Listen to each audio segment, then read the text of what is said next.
cho mà nó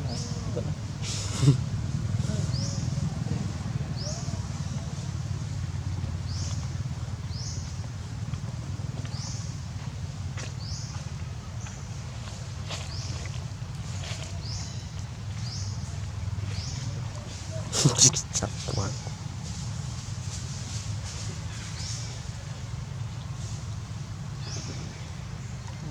lu đây con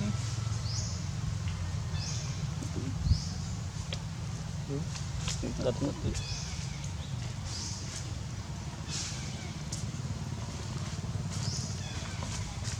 đấy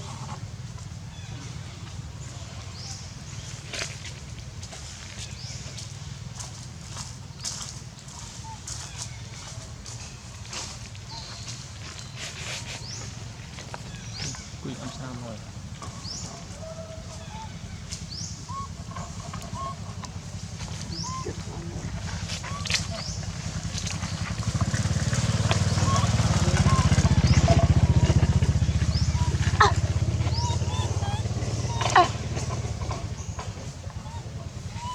lên các bạn đó.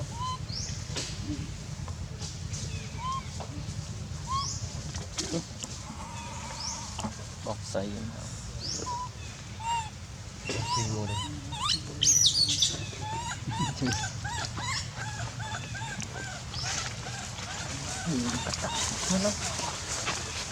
cắt ừ.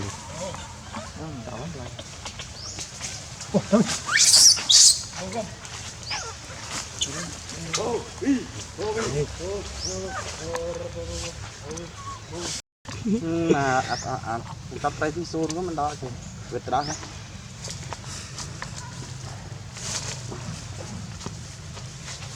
nè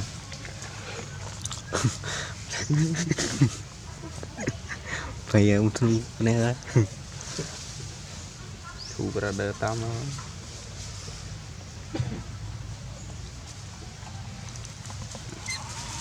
đi giàu đi chứ chứ bớt lõ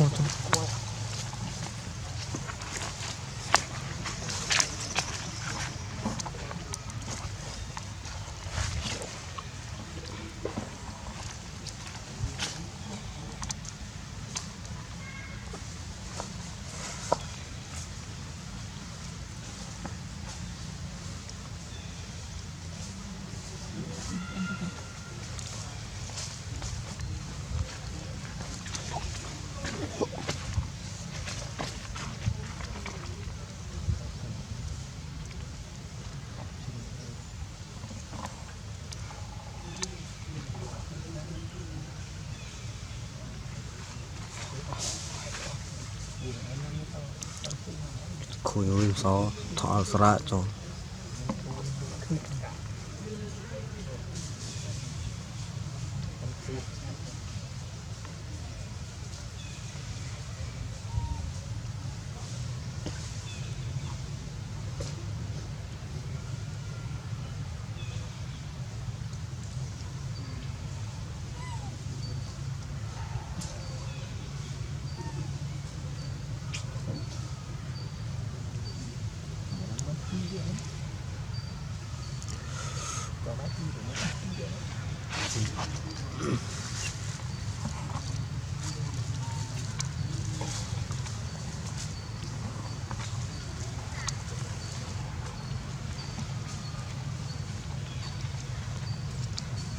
mua đây cô ở bên nào đây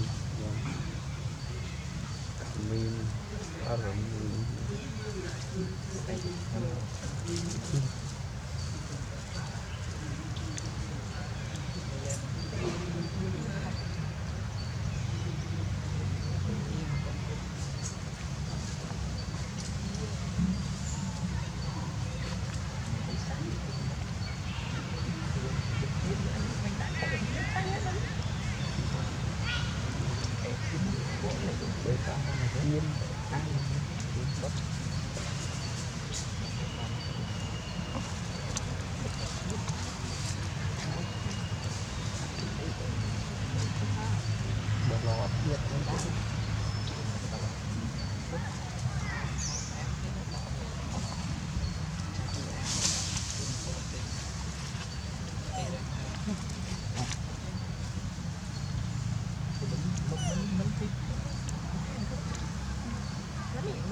khát đơm như cái tịnh điện Mà nhua mà không nhua.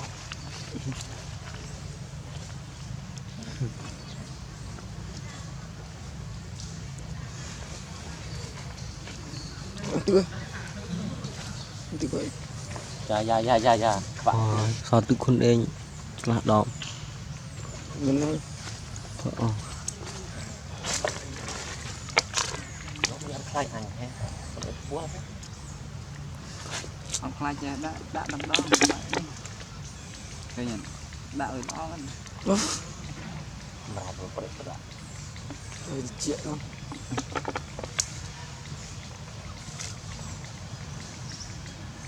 tự đấy hả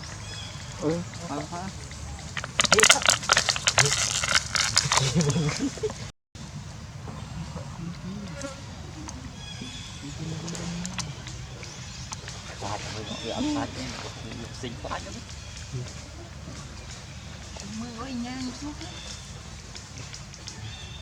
Trong phận đang vì lúc bánh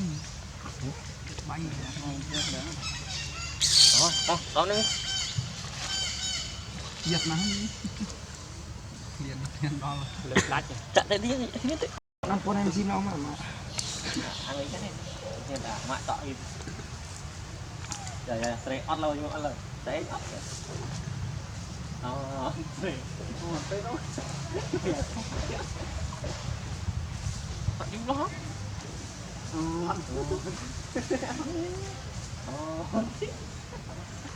ba thế tôi chỉ nhận bình rất quá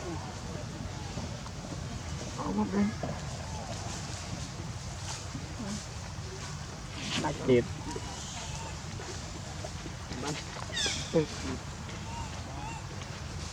mà mình tiêu thì không có khó là to mình làm người